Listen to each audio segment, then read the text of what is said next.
right, let's turn to session two. The topic for session two is EHE Biology and Biomarkers. Our first speaker is going to be Ryan Kanai, who's he's a PhD candidate, very close to getting his PhD at Albany Medical College. Lastly, Dr. Hanna from the Department of Biological Sciences at Purdue University, talking about mechanisms of plasticity related to EHE. But with this, let me turn it over to Ryan Kanai to talk about AMP kinase responses in EHE cell growth. So again, as mentioned, my name is Ryan Kanai, and I'm a PhD candidate in Dr. John Lamar's lab at Albany Medical College.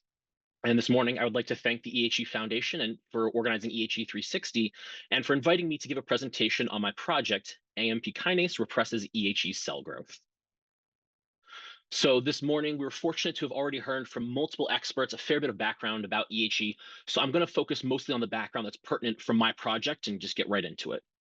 So the goals of my project in particular were to identify new therapeutic targets in EHE, as well as to learn more about how the TASCAMTA1 fusion is regulated in EHE. So the background that's pertinent to my project in particular relates to two papers that were published in 2021, which demonstrated that TASCAMTA1 is sufficient to drive EHE formation and progression. And furthermore, that TASCAMTA1 is actually required in order to maintain those EHE tumors after they've formed. So based on that information, our approach for this project was that if we inhibited TASCAMTA1, we could reduce EHE growth. In order to target EHE growth, our approach was to search the literature for pathways that we already know can regulate either wild-type YAP or TAS, and then determine whether or not those same exact pathways also are able to regulate the TASCAMTA1 fusion. Now, there are several advantages to pursuing the TAS portion of the TASCAMTA1 fusion. The first is that TAS is very well studied, especially relative to the CAMTA1 protein. And so because of this, there's a large body of literature that we're able to search for existing and known regulatory pathways. Furthermore, even though it seems small, there's actually a fair number of regulatory residues and domains contained within the TAS portion of the protein that could be susceptible to regulation. And lastly, and importantly, the identified pathways could potentially apply to the YAP-TFE3-driven EHE tumors as well. So a little bit of preliminary data relating to this project. Initially, when we started this project, we used the previously published NIH3T3 and HEC293 models expressing TASCAMTA1 in order to identify AMP-activated protein kinase, or AMPK, as an inhibitor of TASCAMTA1.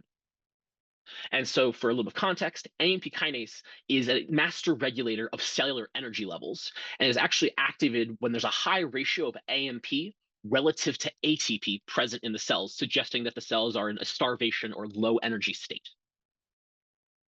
And so for the systems that we use for our study, we're going to focus predominantly on the EHE6 and EHE17 cell lines, which are two independent EHE cell lines that were developed from the TASCAMTA1 mouse model of EHE. So the first thing we wanted to do, based on our idea that if we inhibited TASCAMTA1, we could repress EHE cell growth, was to make sure that these cells that we're working with are in fact sensitive to inhibition of TASCAMTA1. So in this case, to do that, what is already known from previous literature is that TASCAMTA1 can't act on its own. It actually has to partner with the TEAD family of transcription factors in order to drive the transcriptional changes. And so in order for us to see whether or not these cells are sensitive to TASCAMTA1 inhibition, we used an MGHCP1 TEAD24 inhibitor to block TEAD activity as a means of blocking the TASCAMTA1 driven effects. And so our measure for this assay was that TASCAMTA1 and TEAD in this construct can drive expression of a firefly luciferase molecule, which essentially emits light when we assay the cells. And so we can measure changes in how much light is present from the cells. So when we treated both EHE6 and EHE17 cells with this MGHCP1 compound at increasing doses, indeed, we did find that the TASCAMTA1 transcriptional activity decreases at 24 hours.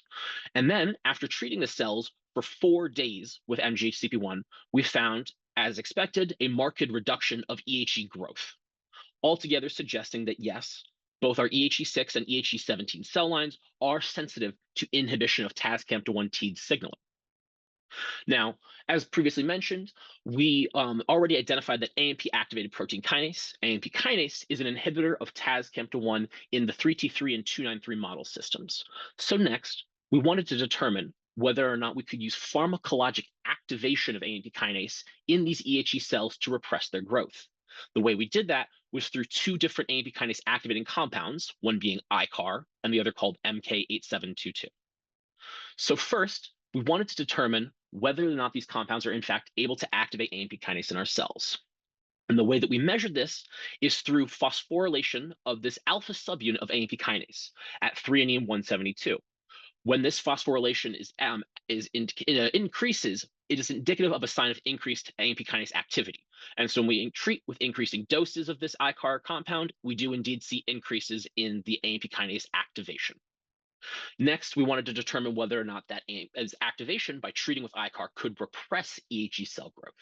And indeed, at 96 hours of treatment, we did find that there was a significant reduction in EHE growth, both in these the 3-6 and or the 17 cell lines. And in addition, we did the same experiments using MK8722 as a compound and found similarly that yes, AMP kinase activation can repress EHE cell growth, both through ICAR and through MK, and in two independent cell lines. Now, our model for this, or our hypothesis, was that if we inhibit TAS-CAMP1 function, that would inhibit EHE growth. So we wanted to determine what these compounds are doing to TAS-CAMP1 in the EHE cells. So again, just to really reiterate, in the 3T3 and 293 models, we found that it inhibited TAS-CAMP1. So we were quite surprised to actually find that in these EHE cell lines, there was activation or increases of TAS-CAMP1 expression and repression of YAP levels. So we used that same reporter assay that measures TAS-CAMP1 T-driven transcriptional activity as measured through the light emitted from these firefly luciferase molecules, and found that when we treated for 24 hours, we saw an increase in T transcriptional activity. Now, again, that was surprising, so maybe it was a technical error. So we're like, let's see what's actually happening to the YAP and TAS-CAMP1 proteins themselves. And so when we treated for 24 hours and did a Western blot, we found that indeed, ICAR treatment induced expression levels of TAS-CAMP1 and actually reduced YAP expression levels. And when we repeated this experiment and quantified it, we did see that, yes, this finding was in fact reproducible. And you can see that, yes, we did have similar findings with the other compound, but we didn't show it for the sake of time. So naturally, our thought was, okay, we have these two observations. YAP levels decrease in response to activation of AMP kinase, and TAS-CAMP1 levels increase. Could either of these be contributing to the repression of EHE cell growth? So first, we wanted to look at this reduction in YAP expression levels. So to mimic that effect, we used RNAi, specifically siRNAs, to target the YAP mRNA to knock down its expression. And when we did that, we initially transfected with either a non-targeting control siRNA or siRNAs that target the YAP mRNA, and found that, yes, we were able to knock down YAP levels. However, when we assayed the cell's growth at 96 hours, we did not see any significant changes in the growth of the EHE cells, suggesting that no, that decrease in YAP that we observed is not contributing to the slowed growth of EHE cells. And interestingly, because there's known to be this reciprocal relationship where YAP and TAS-CAMP levels, or rather YAP and TAS, are kind of at a balance with each other, that when we knock down YAP, TAS-CAMP1 levels are not affected at all, suggesting that YAP levels do not regulate TAS-CAMP1 levels. So next, we wanted to determine whether or not that increase in TAS-CAMP1 expression is contributing to impaired EHE growth. So we overexpressed TAS-CAMP1 in EHE cells.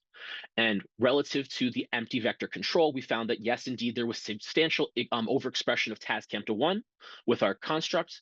And interestingly, we did find that there was a reduction in YAP expression levels, suggesting that while YAP might not be able to regulate TAS-CAMP1 levels, the opposite appears to be true, where TAS-CAMP1 increases can repress YAP expression. And so when we assayed the cells for their growth at 96 hours, we found that indeed there was a massive reduction in the EHE cell growth, suggesting that yes, too much TAS-CAMP1 also is bad for the EHE cells, not just too little. So the summary of those experiments is that, again, when we activate AMP kinase through either MK8722 or ICAR, that it can induce TAS-CAMP1 expression. And when that TAS-CAMP1 expression increases, it can impair EHE cell growth. But there was an additional pathway what we wanted to investigate. It's well known that mammalian target of rapamycin, or mTOR, is known to be inhibited by AMP kinase signaling. And so, given the interest in rapamycin, or sirolimus, as it's better known, as a treatment in EHE, especially given the data we just saw from Dr. Pasquale, we wanted to determine whether, first, AMP kinase does in fact inhibit mTOR activity in this context, but also whether or not mTOR inhibition with rapamycin can inhibit the growth of these EHE cell lines. So, first, we found that when we treated the cells with ICAR, that indeed we use this S6 ribosomal protein and its phosphorylation at serines 235 and 236 as a direct measure for mTOR activity. And so when we treat with an mTOR inhibitor, with ICAR, we do see that yes, there is significant inhibition of mTOR activity.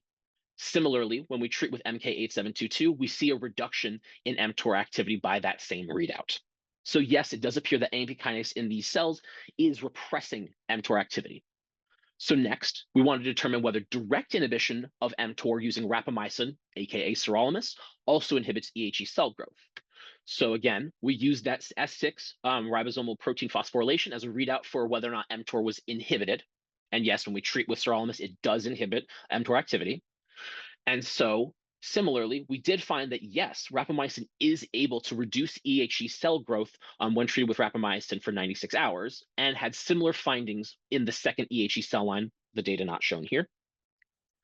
And so while it does look like rapamycin is able to repress EHE growth, we also wanted to determine whether or not mTOR could be regulating those changes in YAP and TASCAMT1 levels that we observed.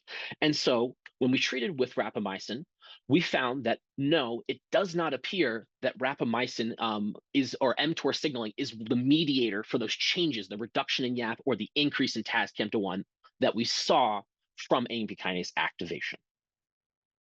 Altogether, this is kind of our working model from what we saw. We found that AMP kinase activators can repress EHE cell growth through two independent mechanisms, those being upregulation of TASCAMT1 activity and expression, as well as inhibition of mTOR activity. Furthermore, we found that direct mTOR inhibition with rapamycin, or sirolimus, also inhibits EHE cell growth in both of the EHE cell lines, which excitingly supports the existing data that we heard from Dr. Pasquale and that we've seen from other clinicians and researchers in the EHE community, as published in that GDF15 mTOR study. So that's all the data I have to present today, but I do want to give a massive thank you to the EHE Foundation. So the Lamar Labs EHE research program would not be possible and wouldn't exist without the support of the EHE Foundations.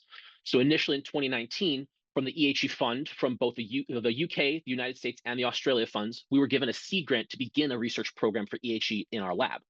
And so after that, in the subsequent years to come, we were able to procure a variety of different funding sources in collaboration with Dr. Brian Rubin's lab through the Department of Defense, the EHE Research Collaborative Program at the Cleveland Clinic, which is funded by the Margie and Robert E. Peterson Foundation, as well as a few different EHE Foundation grants that support my project and research, as well as other EHE projects in the lab, and has also allowed us to generate research data that has supported new and ongoing submissions for government funding to continue our EHE research program.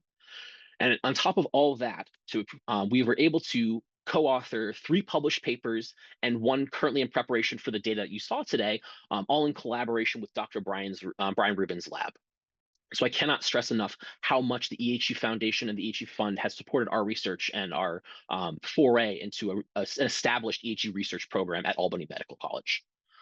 And so at this time, I just want to thank all of my lab members who helped contribute to this project and help support me during this efforts, as well as our collaborators at the Cleveland Clinic and Dr. Brian Rubin's lab. And I'd also love to give a special thank you to Denise and Jane for their ongoing and ardent support of our research program, as well as everyone at the EHE Foundations worldwide and everyone who's helped organize EHE 360. And with that, I'm all set. So thank you very much for your time. I do appreciate the invitation. Now, if we can turn to Dr. Hanna for the last presentation for this session. Right, excellent. All right, first off, thank you so much for the opportunity to present our work. Let me get a laser pointer up here. All right, and yes, my name is Jason Hanna. I'm an assistant professor here in the Department of Biological Sciences at Purdue University. And my lab is really interested in understanding the molecular mechanisms that drive the formation and development of malignant vascular tumors, including angiosarcomas and EHEs. And we hypothesize that new therapies and interventions are on the horizon for these aggressive tumors, especially as we gain further understanding of these molecular mechanisms and the ways in which these really quiescent normal endothelial cells that make up our vasculature are transformed into aggressive cancers. And thanks to all of the many great presentations already, don't need to introduce EHE too much. Would just say that this is a pretty clinically difficult to manage tumor with high rates of recurrence, high rates of metastasis, and really somewhat limited treatment options for patients. However, I think with the exciting development of the tools and resources already talked about today and that have been worked on over the last decade or so, I think new targeted therapies are really on the horizon.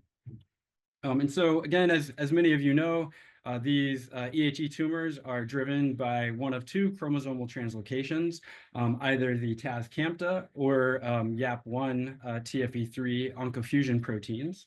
And for today's talk, I will focus on our work in YAP1 TFE3. And this is work out of my lab from a graduate student, Ant Murphy, who came to my lab from the cancer cell line factory at the Broad Institute, where Ant was actually working to try and generate new patient-derived cell line models of rare cancers, including angiosarcomas and EHEs. And so it was really great as Ant was interviewing for graduate school that he had not only heard of these tumors, but then was really interested in pursuing graduate studies and continuing work in these models and in these tumor types. And so, I was really lucky that Ant decided to come to graduate school at Purdue and then join my lab. And much of the work today has really been spearheaded by Ant. And so the first thing that Ant did, again, as indicated by others, is really this lack of some human and mouse cell lines, especially for the YAP1 TFE3 fusion-driven EHE tumors. And so we established an inducible system for inducible expression of the oncofusion proteins. So when we treat cells with doxycycline, this will activate the promoter and lead to expression of YAP TFE3 or YT. And you can see here, based on this immunofluorescence, that we have really nice expression of YT, indicating this red signal, and that this is primarily localized in the nucleus, which is where we would expect YT to be localized. And much like phenotypes that others have described in other cell types like fibroblasts and other sarcoma cells, we immediately noticed morphologic and phenotypic alterations in response to YT expression in endothelial cells. So you can see immediately that they take on this morphologic phenotype where they are elongated and more spindly-like. And unlike normal endothelial cells, here these control RFP expressing cells, when they are grown to confluence, normal endothelial cells will basically stop growing and form this kind of nice cobblestone-like monolayer of cells.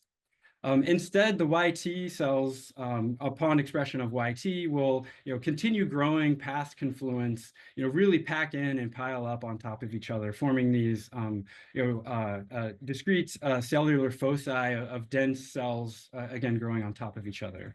And we can stain these cultures with a crystal violet stain and then quantify the density and the area of these foci. And we'll see many examples of this as a readout of some of these transformation phenotypes that YT is conferring on the endothelial cells. In addition, similar to, I think Munir had presented earlier, we noticed that the YT cells, YT expression also confers the ability of the endothelial cells to maintain viability in attachment-free conditions. So cells can't attach to the bottom of the dish, and instead they, come together, form these clusters that maintain viability and even proliferate.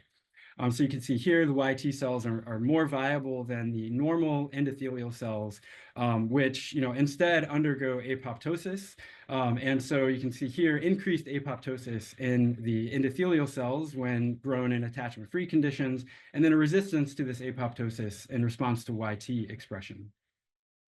And then finally, YT, in endothelial cells also promotes their migratory capacity. So in a simple scratch wound healing assay, again, at this 18-hour time point, we see that the YT expressing cells are able to migrate and fill in this scratch to a much greater extent than the RFP normal endothelial cells.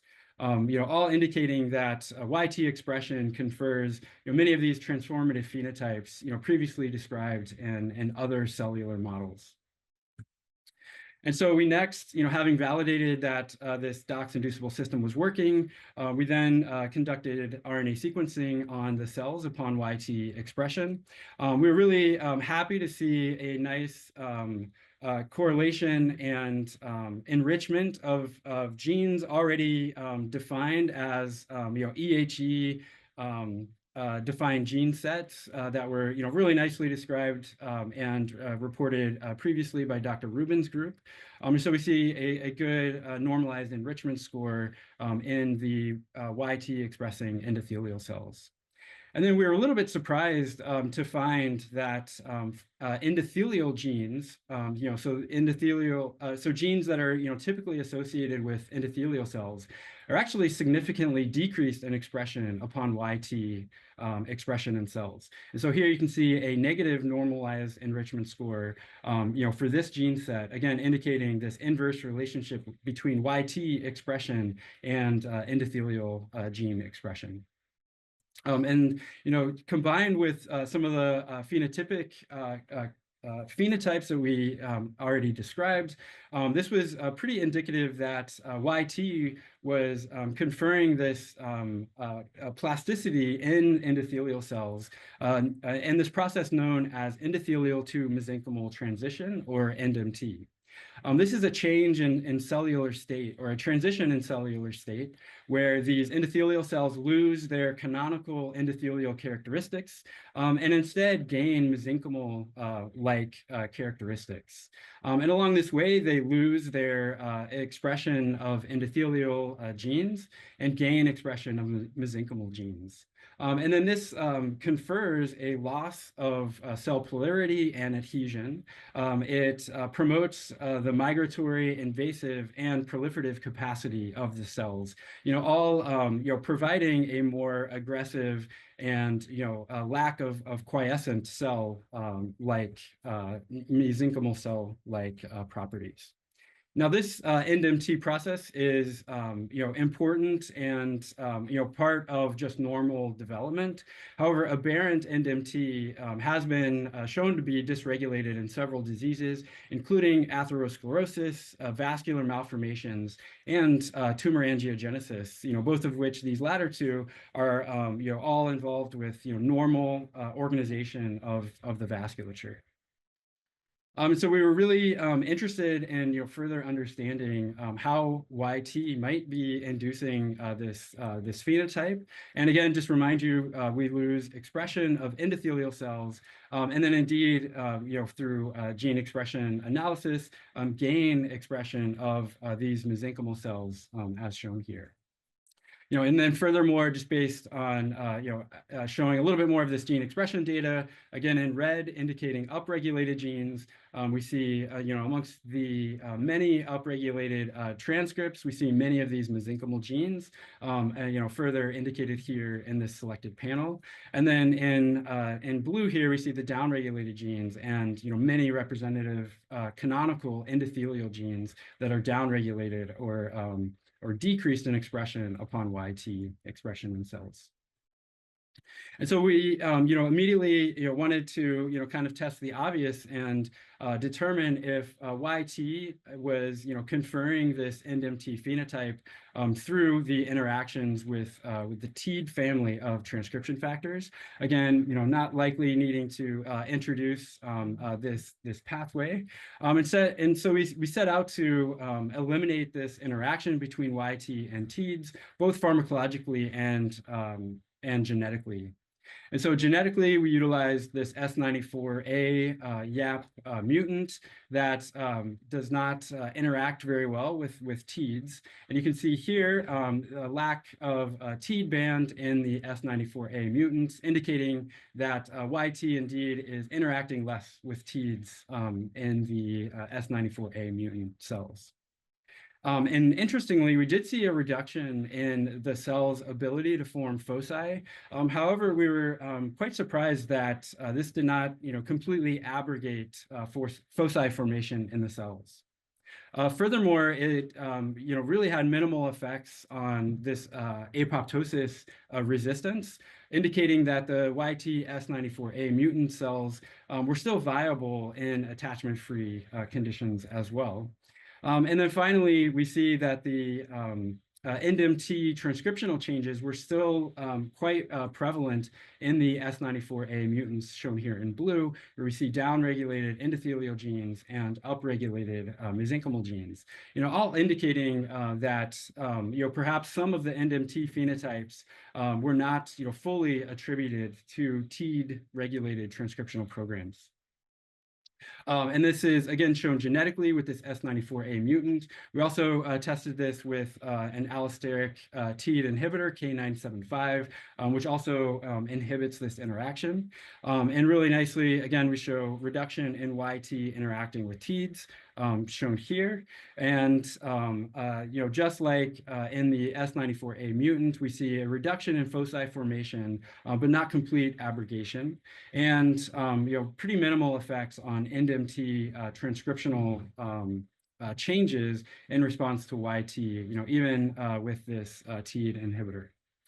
So we see maintenance of the high expression of mesenchymal genes and then decreased expression of endothelial genes. And so, knowing Munir's and Dr. Rubin's previous work really indicating that for YT, it was both a combination of the N-terminal YAP activities as well as C-terminal TFE3 activities driving transformation. We then shifted our focus to the TFE3 activities of the fusion protein. So TFE3 is a basic helix, loop helix, leucine zipper dimerization domain containing a protein that requires dimerization of TFE3 subunits for DNA binding and transcriptional activity. And so really simply, we eliminated the dimerization and DNA binding domain of TFE3 in the YT constructs to generate this delta DD mutant. And interestingly, overexpression of this mutant in endothelial cells now completely abrogates foci formation, rescues the resistance to attachment-free apoptosis, and completely blocks the NMT transcriptional changes where now we see a reduction, in fact, in mesenchymal gene expression and maintenance and, in fact, increased expression of endothelial genes as well. And, so as many of you know, targeting transcription factors therapeutically can be pretty difficult. However, luckily for us, some other investigators were studying other TFE3-driven tumor models and identified the antihistamine terfenadine as a pretty potent disruptor of TFE3 dimerization. And so, as you can see here, terfenadine blocks TFE3's ability to dimerize and promote transcription of TFE3 regulated target genes. And so we next tested if, in fact, this compound could be efficacious in YT expressing endothelial cells. And first we see for a well-known TFE3 transcriptional target gene, TRPM1, indeed, it seems like terfenadine, shown here in blue, is able to decrease the expression of TRPM1. It's also able to rescue the resistance to apoptosis in attachment-free conditions, and block the upregulation of mesenchymal gene targets in response to YT expression. And now I will say that this terfenadine compound is actually pretty cytotoxic in endothelial cells. And so for these cells, we actually induced YT expression and then treated with terfenadine for a short amount of time before the cells were too unhappy. And we were really happy to see these phenotypes. However, I think because of these conditions, we weren't able to see an enhanced expression of endothelial genes. However, we hope with further studies and potentially other TFE3 dimerization disruptors that we may be able to rescue some of these other phenotypes as well. So I think although this compound itself is not clinically amenable for treatment in patients, I think this provides really nice proof of principle for utilizing TFE3 dimerization domain disruptors for potential therapies in the future. And so with that, I would just like to summarize that the YT fusion protein confers increased migration, anchorage-independent growth, and NMT plasticity in endothelial cells, and that TFE3 dimerization and transcriptional activity is really critical for these NMT phenotypes, and that this represents a potential novel therapeutic target for targeting particularly YT mediated transformation. And so with that, we'd really like to thank members of my lab. I'm really lucky to work with some really talented and great grad students as well as undergrads. And again, highlight and thank Ant Murphy for his work and dedication to this project. In addition, we'd like to thank Munir for providing some of the original TC and YT expression constructs that we've utilized in the lab. And then also want to thank our funding sources, and happy to say this project was recently funded by the DoD. And then finally, thank you so much to the organizers for putting on this great conference and allowing us to present our work. Thank you much. And if I can invite everyone on the panel back for a Q&A session. And if it's okay, I'm going to have a couple questions for Dr. Hanna first while things are still fresh. And also introducing Dr. Pobbati, who many of you have heard from prior conferences, to the panel here as well to join the discussion. And so we have one question, and it's a fairly specific one. Does the terfenadine work similarly to, I'm going to pronounce it wrong, loratadine, which I believe is an allergy medication? Are there other sort of medications in the same class that work by the same mechanism? Right. So I think we need to do a lot more work in this, and we're actively working on this. And actually, terfenadine is a prodrug for fexofenadine, which is the drug known as Allegra. And however, we're not sure if Allegra or fexofenadine will behave to disrupt TFE3 dimerization like terfenadine. But again, I think we need some further work in that regard. Yeah, it's exciting when you see a new mechanism that's potentially a druggable one, especially, a lot of the focus in the space has been because of, statistics and models on the WWTR fusions and less so on the YAP1 fusions. And so it's really interesting to see a potential target here. Now, the terfenadine was taken off the market because of cardiac toxicities. Are there other dimerization disruptors that are out there, either on the research side or in clinical trials that you're aware of that might be a candidate to explore here? Yes, there are some other potential candidates, from both a protein standpoint, so potentially just overexpressing these dimerization domains and using that as sort of this dominant negative protein product that can sequester away TFE3 from being able to fully dimerize with the transactivation domains, and hopefully sequester YT away from the important DNA binding sites. However, yeah, I think all of these are mostly in research settings, and more work definitely needs to be done. Excellent. Question for Dr. Wang. And your work is showing sort of a role potentially of mitochondrial alterations in disease, which is a mechanism that's sort of different than a lot of people have looked at. Although I think we're seeing more and more studies in other cancers finding sort of mitochondrial aspects to it. Do you have any thoughts on? And I know I'm asking you to speculate here, but any thoughts on how the mitochondria might be involved in disease here, and whether it's a potential area that might be targeted for treatment? Yeah, that's a great question. As we all know, the tumor cells, the metabolism of the tumor cells is slightly different from normal cells. Our preliminary data show changes of mitochondrial function and also localization. We are actually doing more cell biology assay to find out what's the underlying mechanism of the mitochondrial dysregulation in this disease type specifically. Excellent.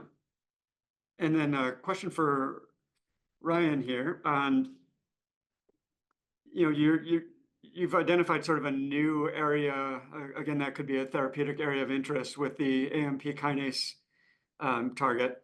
Kind of two questions around this. One, if that's going to be explored as a potential therapeutic pathway going forward, have you looked at all whether it's got other important biological effects in the body that might cause some off-target effects? Like what's your thoughts about it as a potential target and potential toxicities, or is it an interesting target to pursue as a therapeutic route? Yeah. So one of the questions that we often get asked, especially given some of the anecdotal evidence in the EHE community, there's another drug that's used to treat diabetes called metformin that is commonly used, for either that or life prolongment, but it is an AMP kinase activator. So, I didn't show this data, but at least in our hands, when we used metformin as another one, it is, again, pretty well tolerated clinically, from to my understanding, but you needed ultra high doses to get an effect on EHE growth. So as a standardized AMP kinase activator used for like diabetes, we didn't personally find that it had much effect. And if you can't get an effect in a dish of cells where they're getting right to the cells, it probably wouldn't work clinically. As far as other AMP kinase activators, interestingly, MK8722 is a compound that I used in my study, had a fair bit of preclinical data in animal models, and they did find that there was, I believe, some cardiac hypertrophy that occurred from that. And so that one probably wouldn't be ideal, but that drug in particular represented a really significant step forward for AMP kinase activators, in that it had much better like half-life in vivo, better specificity, better potency compared to other drugs or other AMP kinase activators. So while I don't know that we're necessarily there right now as far as using it therapeutically, I do think that there's potential for new AMP kinase activators to come out. They're publishing new ones every year, a couple years. So I think it is an interesting space to kind of keep an eye on moving forward. And sort of one more question sort of on that as a potential target area for therapeutics. In the clinical space, we run into this concept of what are called orthogonal mechanisms, right? You have one mechanism of action that works one way, and then another that works another way. And sometimes when you're treating a complex disease, if things are working in sort of different directions, you might be able to add them together and get some additive effect or even some synergies. Do you have any thoughts on whether sort of your mechanism here might be useful in combination with some of the other approaches people are thinking of using on EHE? Yeah, so that's certainly a question of interest. From my understanding, a lot of people were curious about, because I think the TEAD inhibitors generally have people found better effect when it's in combination with inhibition of something else, EGFR inhibitors. I'm not sure. It would be very hard to say. I think doing combination studies is definitely something of interest, especially given that mTOR, sirolimus seems to be somewhat reasonably tolerated and is used clinically. I think it would be interesting to do, maybe see about AMP kinase activation in combination with sirolimus, maybe see if metformin would do something at a lower dose if you have the combination with sirolimus. But no, at this point, we haven't done any combination studies, and it's not apparent whether or not those would have any benefit preclinically, and then, of course, ultimately clinically. But it's definitely an area of interest. Now I've got a question maybe for the whole panel, including Dr. Pobbati here. It's The question came in, I think, looking at this more on the patient side, but this would also, I think, apply to models. And it's a question about sort of resistance. We're seeing a number of these compounds have an effect on cell growth and other positive effects. And the question, was kind of focused more on the patient side with sirolimus, I think, of, do you see resistance over time? But I think it would apply to a lot of the things all of you are studying in animal and cell models as well. Do you see, when you've got sort of mechanisms that are looking positive, are you seeing resistance develop in cells or tissues? And if so, what are your thoughts on mechanism, or can you speak to that at all? And maybe we'll just go around in the circle here and see. And if you don't have any thoughts, that's great. But Dr. Hanna, any thoughts from work you've done? Yeah, I mean, so far that is definitely a major issue, and I think looking at some of these downstream things like sirolimus and rapamycin and such could be useful. I think for terfenadine, we see such a pretty profound effect just in normal endothelial cells as well. So I think too early days of looking at that for terfenadine or TFE3 dimerization disruptors. I do think some of the epigenetic modifications that these fusion proteins do confer. I think we need to think carefully about how those are affecting the state of the cell, and how we can overcome that state. Dr. Wong, anything from your work or anything you've read in the literature that suggests resistance issues or mechanisms? Yeah, I think it's very interesting because for EHE, the morphology is very, you have tumor cells, but you also have a rich stroma background.